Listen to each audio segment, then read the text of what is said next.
Magsisimula na sa susunod na linggo ang Niyugyugan Festival 2024.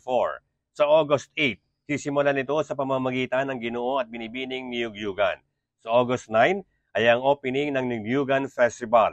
Sa August 10 ay ang Quezon Independence Day 2024, Grand Cagayan Day at Niyugyugan Music Fest.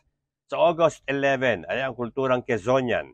Sa August 12 ay ang Kalusugan sa Niyugyugan at Coco Zumba Dance Contest. Sa August 13 ay ang Peso Job Fair. Sa August 14 ay ang Lambanog Summit at Lambanog Mixology Contest.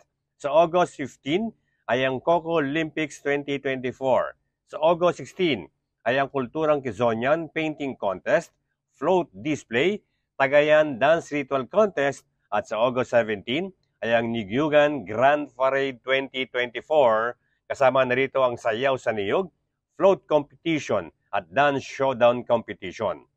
Sa August 18 ay ang Triathlon at Niyugyugan Boxing. At sa August 19, ang huling araw ay ang Holy Mass, MLQ Wreath Laying Ceremony, QMK Awarding and Announcement of Agri-Tourism Booth Winners and Overall Champion ng Niyugyugan 2024.